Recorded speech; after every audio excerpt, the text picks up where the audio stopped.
so this is a follow-on to the block that we had on OPRs.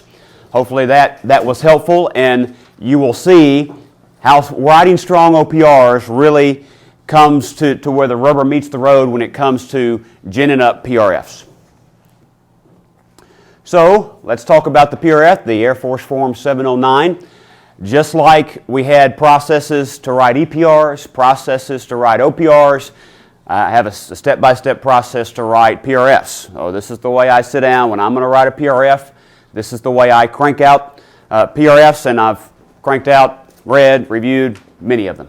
So a few things that apply directly to the Guard when it comes to PRFs. ROPNA boards, so those Reserve, Officer, Promotion, Management Act boards require PRFs. Your 06 FedRec boards, Brigadier General boards, those types require PRFs as well. So multiple times in multiple ways where you'll be required to generate PRFs on you or perhaps your folks, especially those of you who are 06s.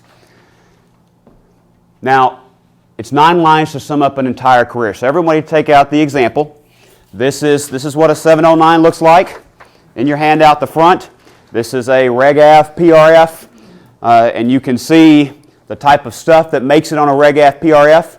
And so when I foot stomp over and over again, awards and stratification, this is what truly makes it and makes the cut to show the strength, to show that the individual stands out among a large peer group.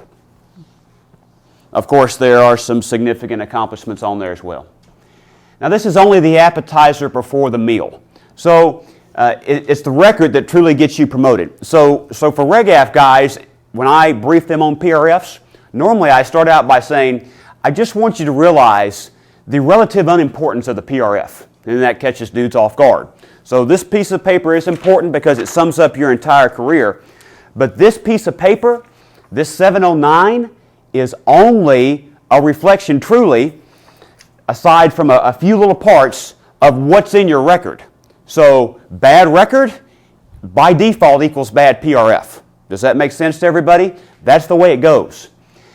Now, the way RegAF promotion boards are scored, and there may be some boards that you will meet in the future in the Guard that are scored kind of like this.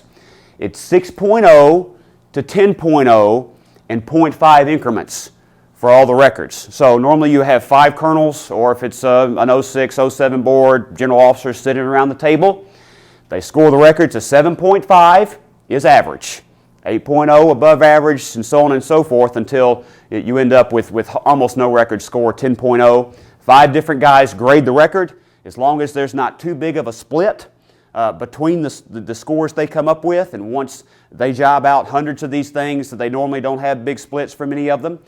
They then compile those scores and come up with an average, and they rack and stack everybody. They draw a line and go, all right, we can promote 90% of dudes to major. So there's the line. Everybody below this line falls. Lieutenant Colonel, 70%. RegAF 06s, 40, 50%. And they just draw lines, and then those that score above the line get promoted. Those that score above the line or below the line do not get promoted. That is the simplest way of how it works on the RegAF side.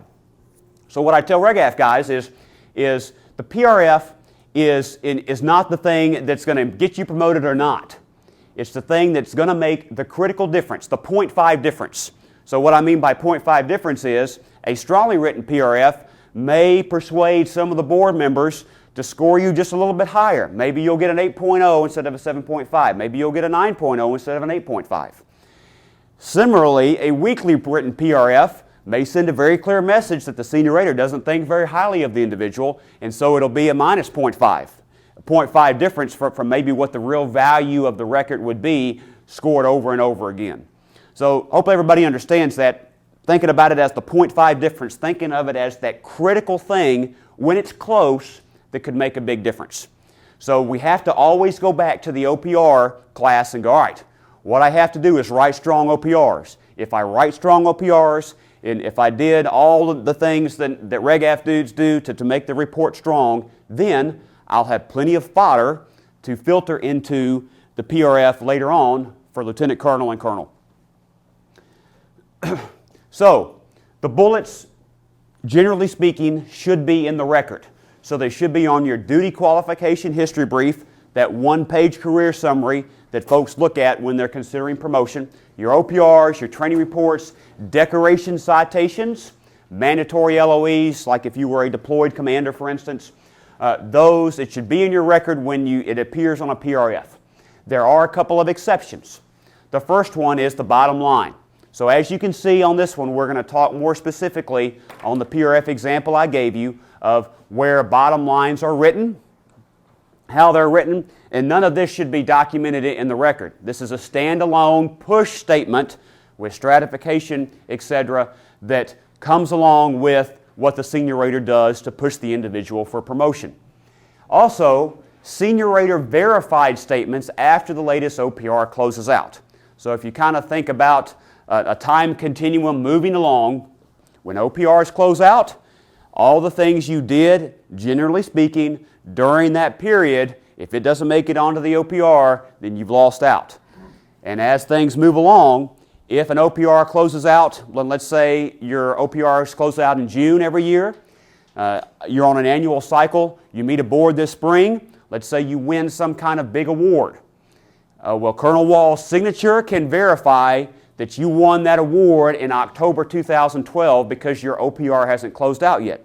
Now keep in mind that below the rank of colonel, these PRFs are not a part of your official record, so they get destroyed every time they get done. So what that means is, just because it makes it on the PRF doesn't mean it's in the record.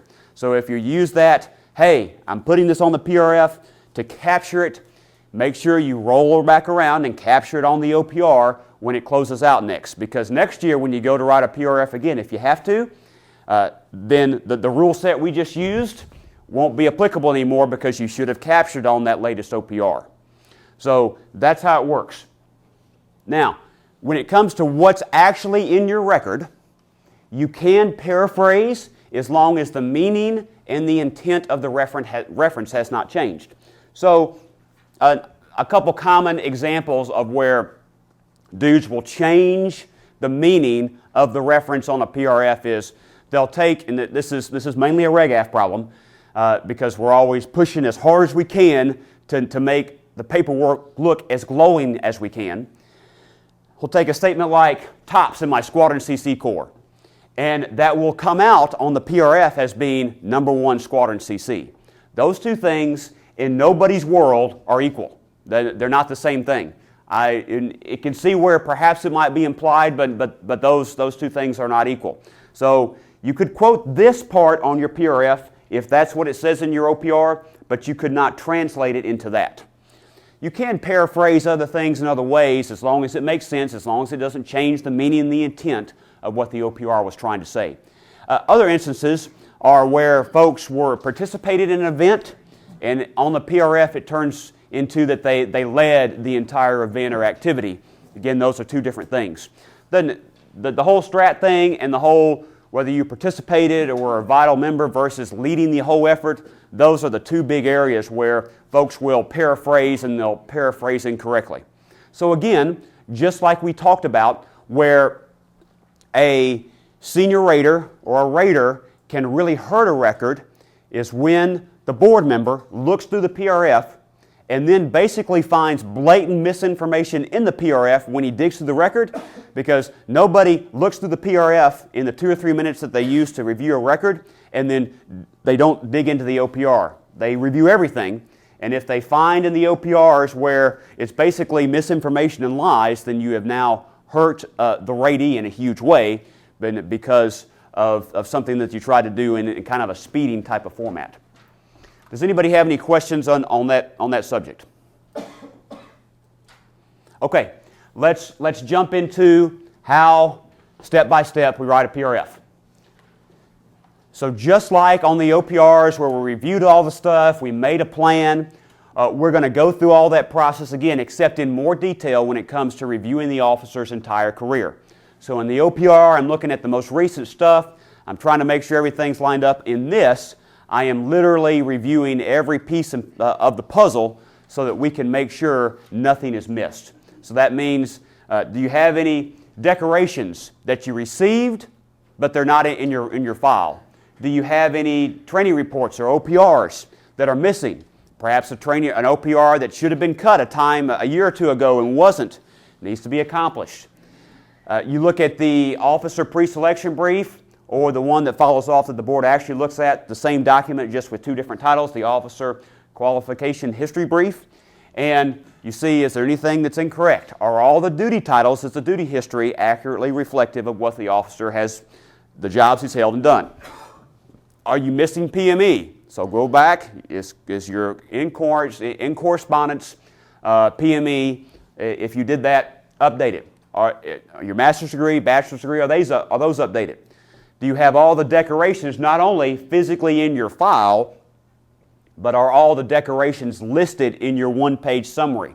So any MSMs, the federal medals that you get are the ones we want to focus on. So that review, normally for me, when I do this process, it takes a while. I look very specifically, I read every part of the record, and then see, hey, do they need to know the other OPR? Or maybe we should CRO this guy so he can get a strong OPR on top. As long as it's legal, as long as they truly change jobs and it makes sense and it's by the AFI, then sometimes you may consider moving a guy a month or two earlier than you normally would in order to make sure he gets an OPR, close out on top, so he has every opportunity for promotion. Next, we're going to highlight the record's high points. So what I do is I print off the entire record.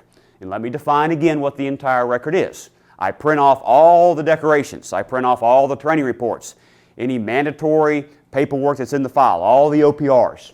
And then I read them line by line. And that includes duty descriptions, that includes fronts and backs, that includes decoration citations. Sometimes things make it into decoration citations that aren't very clearly explained in the OPRs.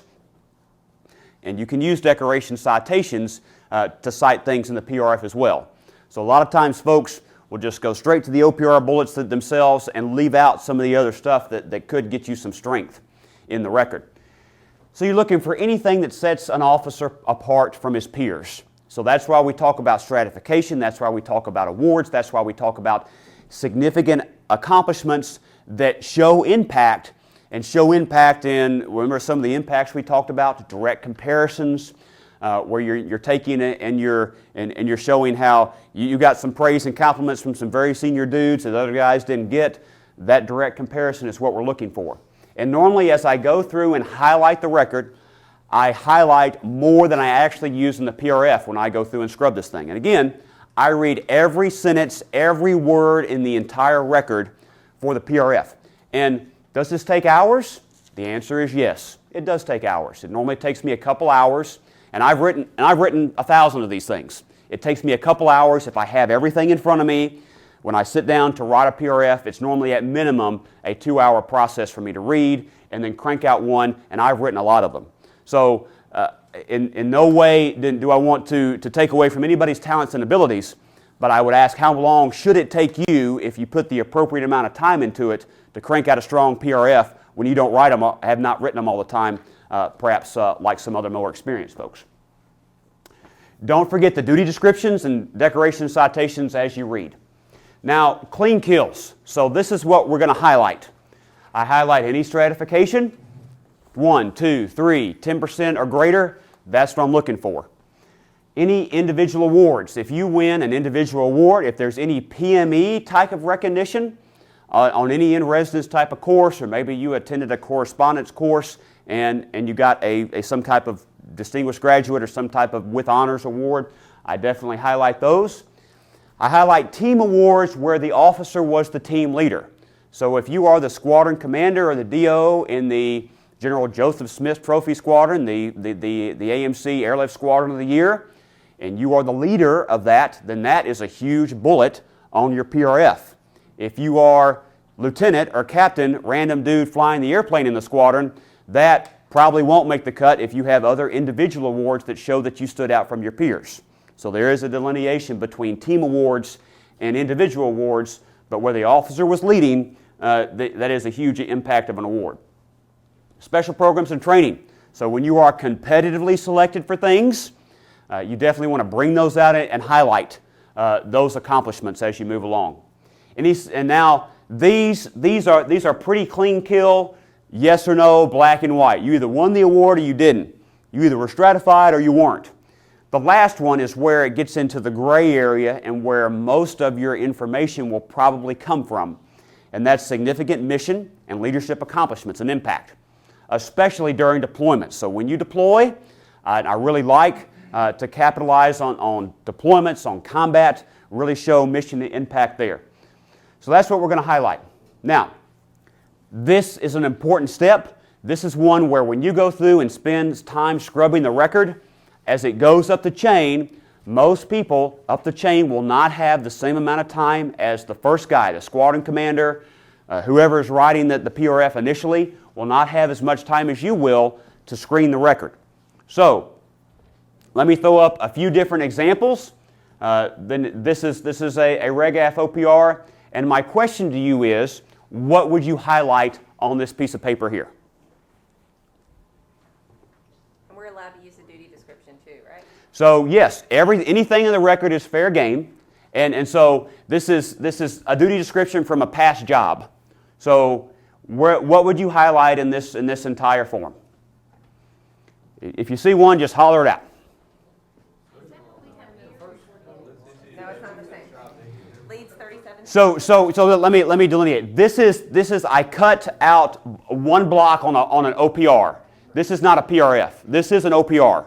So in the next few screens, you're going to see OPR snippets of OPRs, and I want to ask, when you read this, what would you highlight? So this is not actually a PRF. We'll look at the compiled PRF format in a few minutes. So, yeah, that's right. First bullet, big award. If you're one of only 22 U.S. citizens nationwide, that's good. Okay, so I highlight that whole thing. Next one? Last one? All right, yes. Huge stratification. Totally get the fact that in guard units, normally you don't have this big of numbers. Highlight this. Probably highlight this historical stratification. Those are big ticket items. Anything else? Best in exec shop. Second's a good bullet. Yeah. Okay, so here there is some kind of recognition for squaring away, leading the exec shop. So there's some leadership thing to say you were best in 18th Air Force for a quarter. So I'd highlight that. Yep. What else? The next bullet has a good award in AMC 2006 General Smith Trophy. So here's the General Smith on a majors PRF perhaps. You'd go, hey, Flight CC in the Smith Trophy Squadron or Flight CC in one of 38 airlift squadrons in AMC. Then that might be a good bullet for a majors PRF. For a colonel's PRF, I probably would not look at using it. All right. What else? Anything else on the form? Keep in mind, like team awards, if you helped prep the group, well, okay, if I don't have anything stronger, I might use it, but this is a team award, team UCI or ORI stuff, maybe not very, very awesome. It probably wouldn't make my cut. Up here in the duty description, I highlight big numbers where I go, all right, you led 37 dudes there, 3,000 staff actions, all right, the group was about 1,400 folks.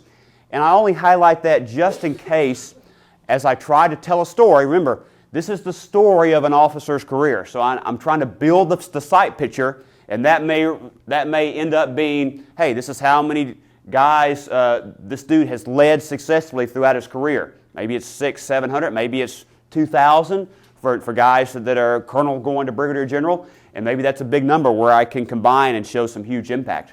So this is what I want. I wanted to show you this. This is a RegAF OPR, and I wanted to show you this because there is a lot of meat in here. And although I realize that most of the time, even on RegAF OPRs, you're not going to be able to come up with this much meat, but you can see that this OPR was written with the PRF in mind. Was written to where there's so much impact that I can take and cut and paste into the PRF very easily. Okay, so here's one that's a little more normal, perhaps. What would you highlight out of this form? This is a guard guy working at the Guard Bureau.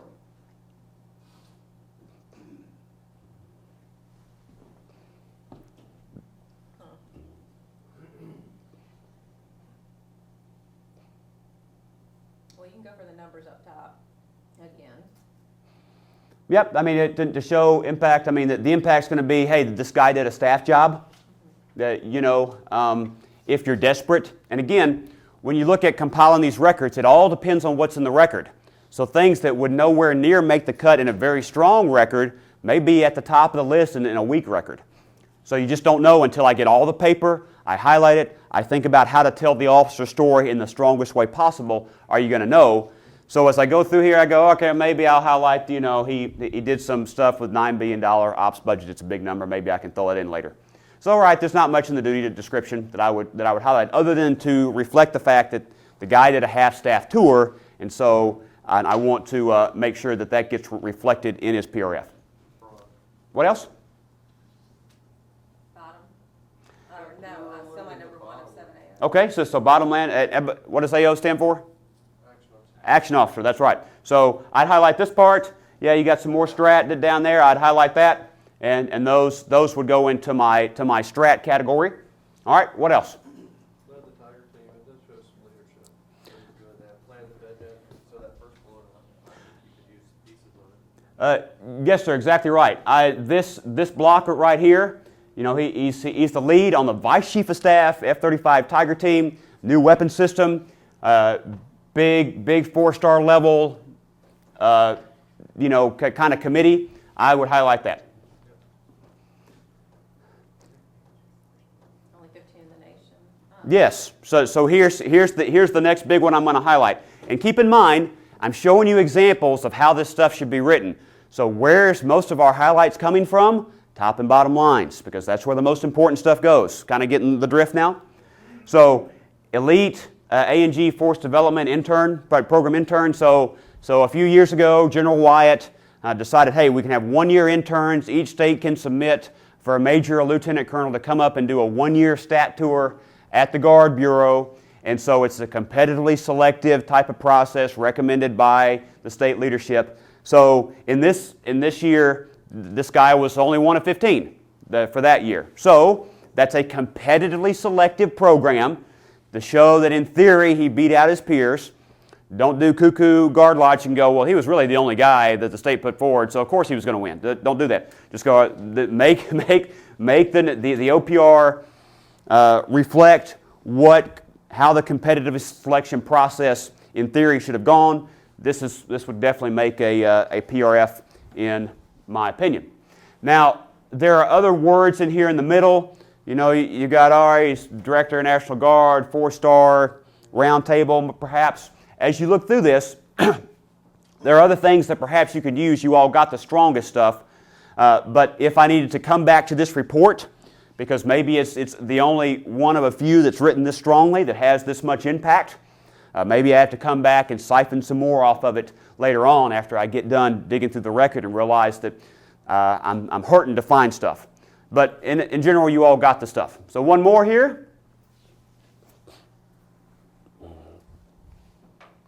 What are we going to highlight? Do this supervises 25 schedulers. Good help. All right, so I go, all right, yeah, anytime you're supervising people, I just like mentally noting that. I would normally highlight that. Built first unit QA program. All right, so then there's a first. I'd probably highlight this. Whether or not I would actually use it at the end game, I don't know. But I would definitely highlight the fact that you built a first. So you did something truly unique. Best 04 I've ever seen. Who is that, squadron commander? So this is a Lieutenant Colonel D.O., best 04 I've ever seen. I would highlight that. It could be a quote that you could use if the record is, if the rest of the OPRs are written as strongly as this one, that's probably not going to make the cut. Some of that lead planning efforts with Yeah, so here, and this goes back up to what you're saying, sir, where I would highlight that this guy did a 179 tour in NGBA 8 as a strategic planning system liaison officer. So that's not anywhere in his duty title. So that's why I always go through and look at the duty descriptions. That's why I rewrite duty descriptions to make sure things like this that don't get captured in the official duty titles get brought out in the PRF. And so This guy, he's going to go back to the state. He's going to stay in the state probably for the rest of his career, and when it comes for his 05, 06 PRFs, when he becomes the OG most likely, this would be something that we definitely want to make sure gets captured and gets put in, that he's done higher headquarters half-staff stuff. And so that would then tie back down to probably using that and tying in to some of his staff stuff of working with a whole bunch of general officers. And there's some couple different places that talk about that. Yeah, and then this strat is this above the 10% cut mark.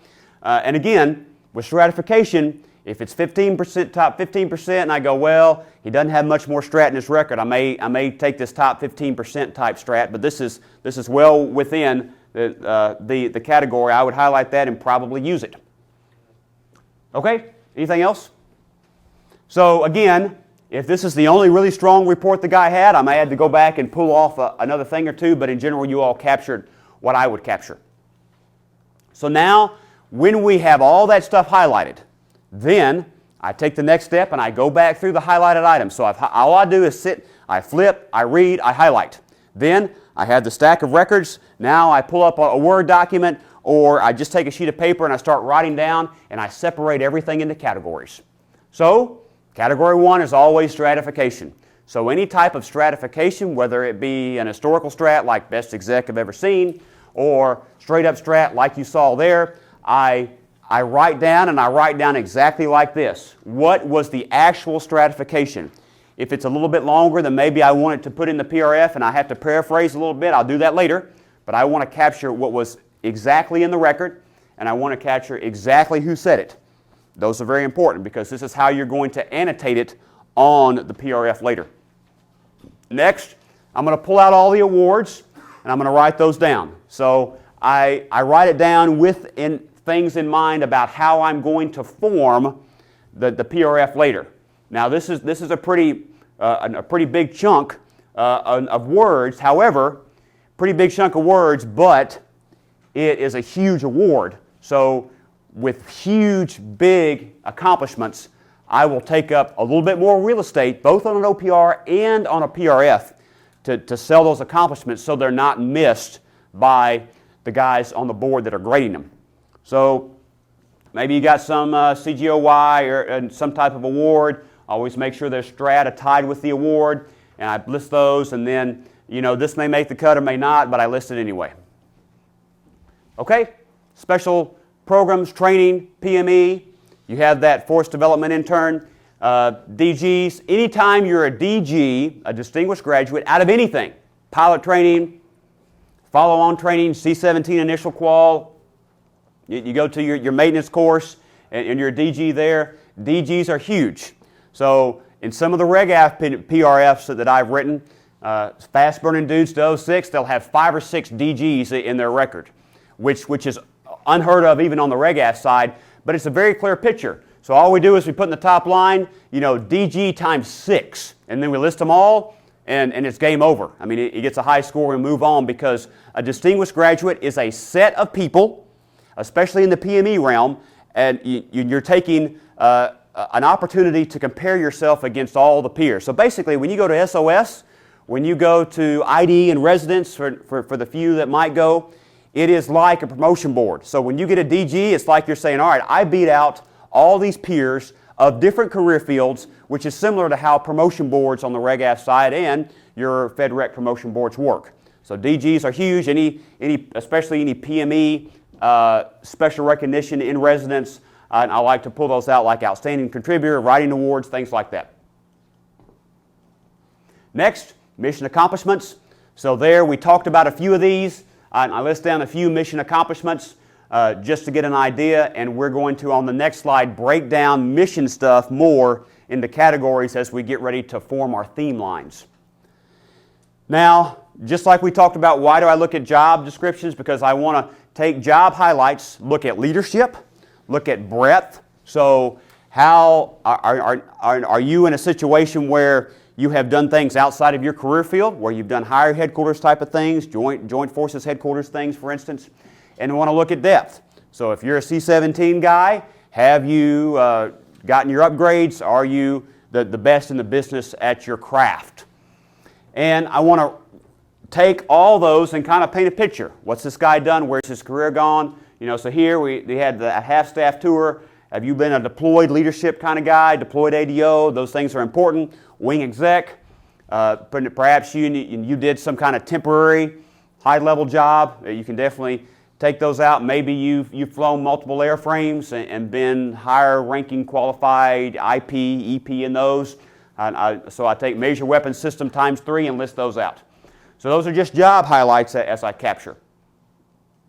Now, I move on to the mission accomplishment theme lines. So I take all that mission accomplishment stuff, I separated everything into categories. Now I go back to my mission accomplishment highlight, and I take that and I break it down even further. So I go, all right, line 8 is going to be probably my most recent job. I can say, hey, he aced the CC test. Here's all the stuff he did as a squadron commander. I break down deployments.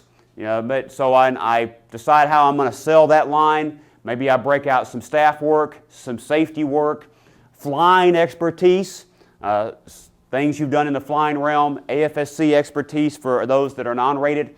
Maybe you were a wing project officer in multiple ways, and so I can have a category where I lump some wing project officer stuff under that.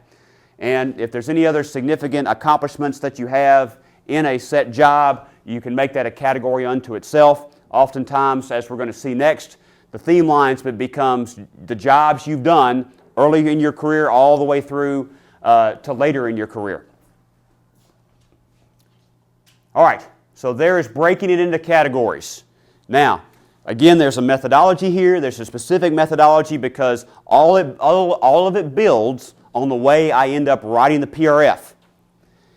So here on the top, then this is filled out similar to like an OPR is.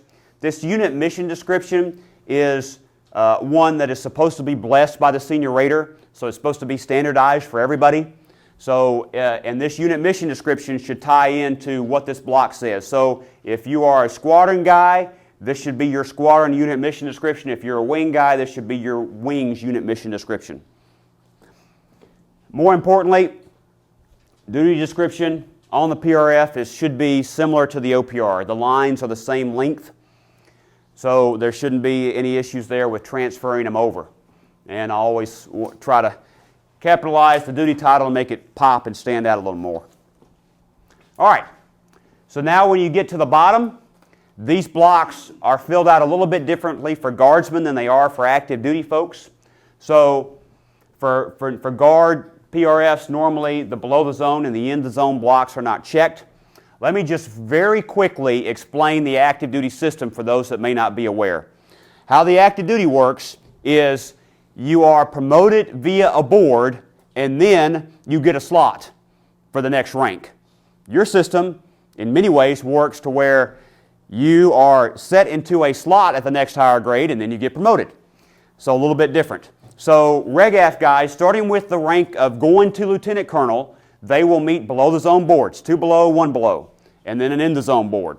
So at about the 14-year point is where the in the zone lieutenant colonel board meets, below the zone 2 and 1. So you'll see that kind of lines up with your position vacancy system to where you have to, if you min-turn all the ranks, you all could actually be promoted to lieutenant colonel maybe a year earlier. If you min-turn everything via promotion vacancy, then a RegAF guy can. So then at the 06 level, same thing, 2 below to lieutenant colonel, or colonel rather, 1 below, and then in the zone. The RegAF system is designed to promote guys in the zone. So most guys will make it in the zone, maybe less than 5% will make below the zone. And so the way the RegAF breeds general officers is that everything hinges upon the 23-year point.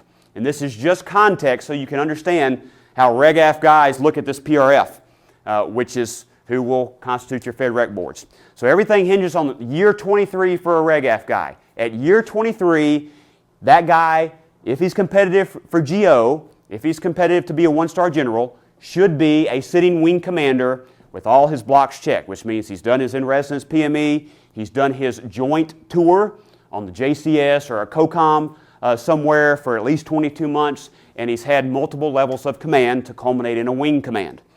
And Then at the 23rd year, they decide who gets promoted. So that's why if you're not a multiple below the zone guy, it's pretty hard to get all that stuff checked by the 23rd year for Reg-AF dudes.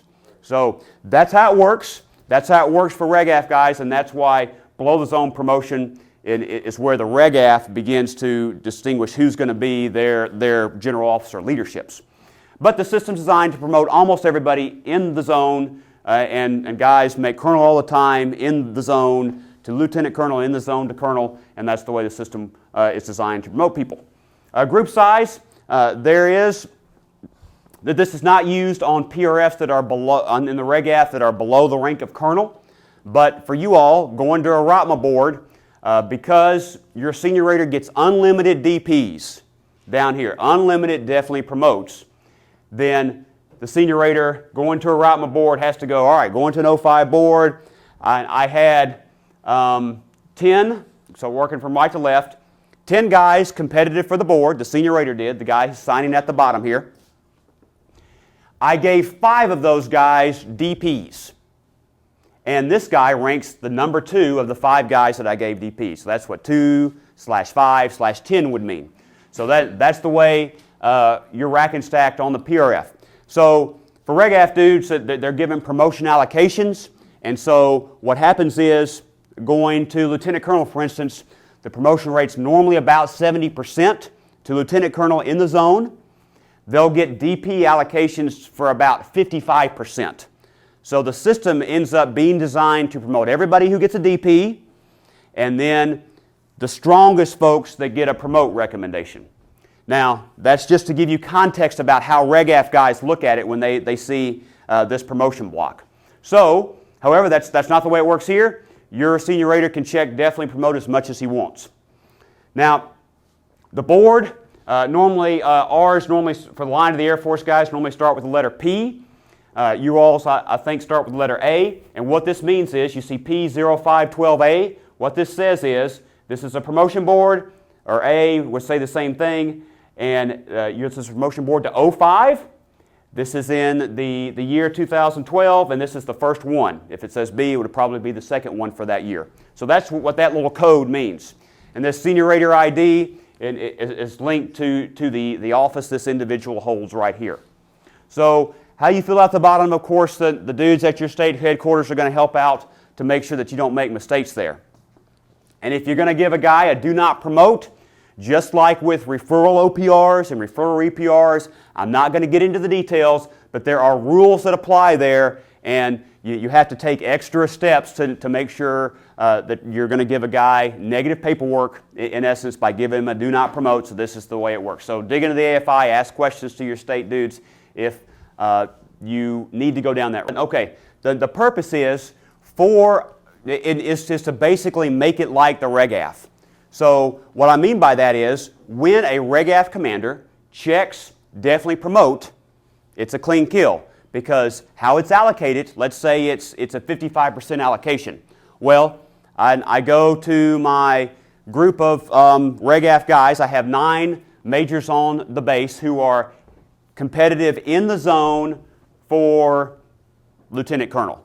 Well, with that allocation rate, normally I should get 5 DPs. So when I check DP, I automatically know that this guy is in the top 55% of that senior rater's year group. So it is definitely promote is a stratification, and you know where the guy falls. And normally, the Reg-AF wing commander is going to stratify his number 1 DP in the push line.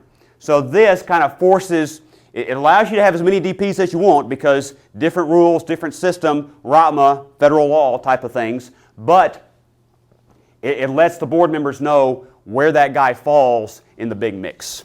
So that's the point. Any more questions on this? And I don't want to bore you to death with how it works in the Reg-AF, but I want to just give you context very briefly of how their system works, so you can understand when guys are making decisions about the Guard, their background. Any more questions? Okay. So now let me give you 2 different ways to write the PRF. We have all this information blocked up into categories, And let me just say there's various ways to write this. Normally, when I go to write a record, it depends on the record. Sometimes I'll write the thing totally differently because of unique parts of that record. Sometimes that's good, sometimes that's bad. But there are various ways to write this. One way is the theme line way, so I'm going to teach you the most common ways to write. This PRF, as you go to craft it, it is the officer's story. So I look at it like I'm telling a story. I'm telling a story of leadership. I'm telling a story of breadth and depth, especially at the more senior levels. I'm conveying to the board that this officer needs to be promoted because of all the great things they've done through their careers and all the great experiences, and their culmination of experiences have the potential to be promoted to the next grade. So regardless of how you work it around in here, you want to make sure the best parts of the record make it out. Just like when we talked about OPRs on a smaller level, you want to make sure the best parts of the record get put in the top and bottom lines and make sure that those make the cut in the OPR. Same thing for the PRF. You want to make sure the best parts of the record get flushed out. And you organize the strongest points of those record into lines, and then we always want to ask ourselves, what have you done for me lately? Because that's an important question. So as you get ready to write a colonel's PRF, I care a lot more about what they did as a lieutenant colonel than I care about what they did as a lieutenant. So even though I'm going to put a few things that they did as a CGO in there, my focus is going to be what did you do in your current grade to show leadership and standing out from your peers to make you really competitive for the next grade. So let me just walk you through this, and let me just say that one of the other things we're going to hand out, or hang on the website rather, is an expanded version of this. There's about a 5 or 6 page handout that I didn't want to waste the paper to print out because you can go look at it online, but it'll have some extra PRF examples, it'll have the step-by-step process, and it will have these methods how to craft them in that handout. So if you look at the top line, some kind of opening zinger, and then a career summary starting with the most recent duties and working backwards. That'll be line 1. Line 2 normally is stratification, so I take the strongest pieces of stratification and I write it like this. Let me just say that stratification in a PRF must be quoted or attributed. And what that means is if you put one of 14 majors in there and don't put quotes around it and don't attribute it to who actually said it, then the senior rater has to take responsibility for actually saying that quote. Does that make sense? So if you are going to quote something out of the record, I normally put quotes around it and then make very clear who said it to make sure everything's above board and honest. You could leave out the quotes as long as you attribute it, just like you did there, whichever you prefer. Next, awards, special recognitions is line 3. Try to sum up this, some kind of big decorations, those type of awards, DGs, other individual awards. And you can quickly see that as we get down to line 4, that if you don't have any of this in your record, then I can't build those lines. So that's why strat is important, awards are important, things that you're competitively selected for are important, because if you don't have any of those in your record, then I just have to put a bunch of accomplishments in there that may or may not be strong and may have increased difficulty communicating how you beat out your peers continually throughout your career to earn the next promotion. So now, those theme lines that we made on accomplishment bullets, we start out with some kind of short lead-in phrase. Maybe if you have a lot of strat and awards, you would throw in some more there. Theme line examples, as we already talked about, you can see on line 4, deployments, safety, staff, command, DO, plans officer, maybe your project officer, some kind of flying expertise. And then if you have a lot of deployment stuff, pack this stuff full of deployments. So if you're on your 5th or 6th deployment in your career, you probably had a lot of deployment stuff to pack in, and I would definitely do that because that's most important. And then I try to think about having about 3 separate items for each line as a good rule of thumb. On the bottom line, we're going to talk about the bottom line in a few minutes and how to construct that. So let me just move to method number 2. So that was the theme line method. Now you can use also the C-zone method. The C-zone method is the top and bottom lines of the PRF and the beginning of lines 2 through 8 down the left side. So you can see it makes a C. All right, common sense? Everybody get it? Okay, good. So that's why it's called the C-zone method. This is a more difficult construct for weaker records, the ones that have very little stratification or awards in them. So you might consider just using the theme line. But this basically, you'd go through, you'd put a big award or big strat all the way down here. You kind of blow off the summing up the career in the top line.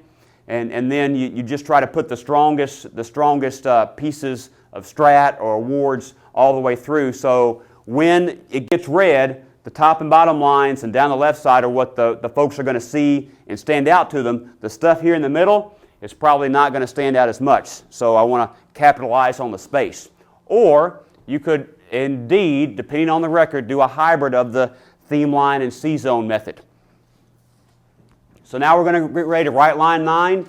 Really the most important line, because this is the new information that they don't have in the OPRs. This is telling them what the senior rater thinks of you.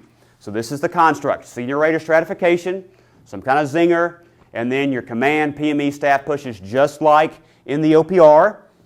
And then you end with a promotion push. So on the PRF, unlike the OPR, you can make a promotion push. So for your senior rater stratification, it can either be board specific. You can say this is my number 1 of 5 eligibles for 05, for instance. Or the senior rater can make an OPR-like strat. So here, this is my number 2 of 49 wing 04s. And that's allowed as well. Promotion pushes definitely promote. DP now, those are the strongest. Those match the words on the form. Something like ready for promotion or promote, those are weaker promotion pushes. So this is how you take care of line 9 here. Let me just show you some examples. I'll click through them.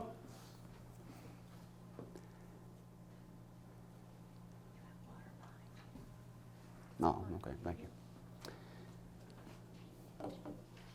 So can everybody in the back see those? This is the pilot training test. Okay, Colonel Wall has failed. Sorry. They'll be out on the extra, okay? So we're going to hang out the slides. Let me just read you 1 or 2. Top one says, hey, 2 of 56 majors. So there's an OPR-like strat. The wing commander's allowed to make that. Bold combat leader, acing Squadron CC tour. So I'm communicating, this guy's done great at Squadron CC, just like the OPRs. Pushing for MXGCC. I'm pushing him for JCS, SDE, absolutely, because this guy has completed in residence PME, or maybe he's past the point of being eligible, and then definitely promote at the end. So that's kind of the theme, the example, the construct that we use for the bottom line. And regardless of the methodology you use to write the first 8 lines, this is pretty standard. This is a pretty standard way to write the bottom line. If you don't write it and construct it with the standard pushes that dudes are looking for, then it's going to send a negative message, especially with the promotion stuff at the end. So you can put definitely promote even if they end up with the promote box checked? So if the promote box is checked, there is nothing in the AFI that prohibits you from saying definitely promote. Just realize that you're sending a mixed message. So for the RegAF dudes, this is more common on the RegAF side because normally they run out of definitely promotes before they run out of guys that the wing commander feels like worthy for promotion to lieutenant colonel. So you'll often see they'll compensate for it by going, all right, this guy's a strong promote. This guy I get 55% DPs. We're going to promote 75% or 70% normally to lieutenant colonel. This guy needs to fit in that last 15% that you need to promote. Okay, so again, you'll get these hung out on the website. This is a little bit hard to read on this small screen, but you can see here constructs.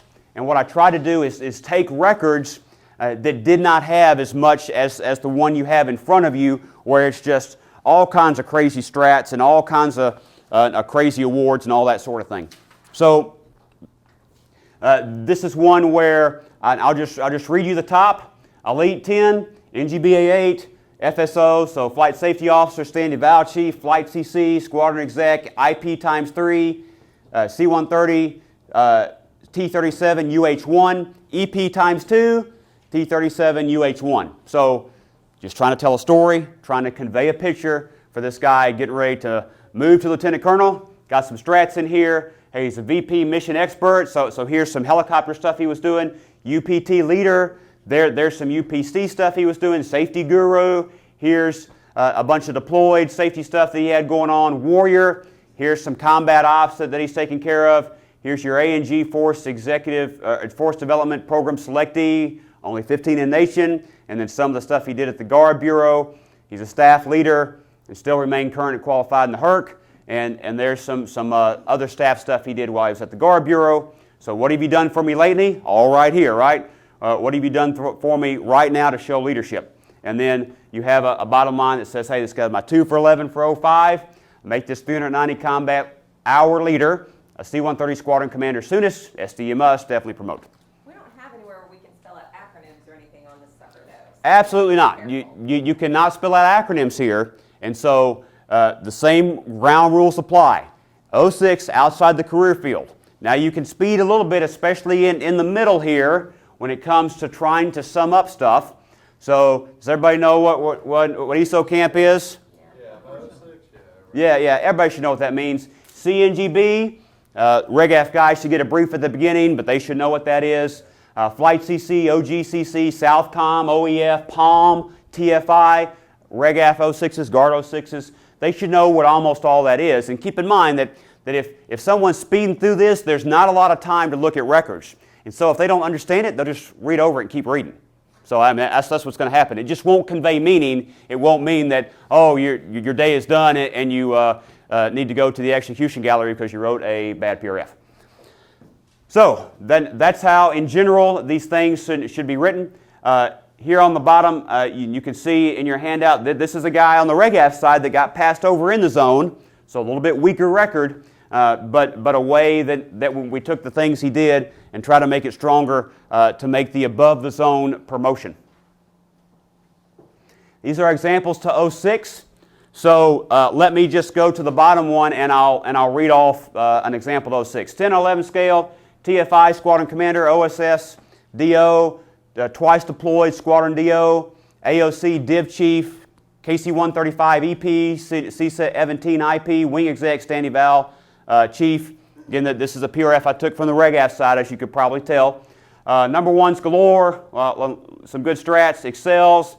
Got an Airman's Medal for saving a life. So again, those medals that get above the MSM level, I always like to highlight those.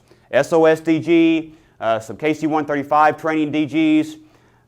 Then he was an acquisitions officer previous, so this is ALC, the Air Logistics Center's best. Did some acquisition stuff, MAFS, Mobility Air Forces standout, did some good stuff there. Combat leader stuff, staff guru stuff, elite commander. Again, line 8, what have you done for me lately?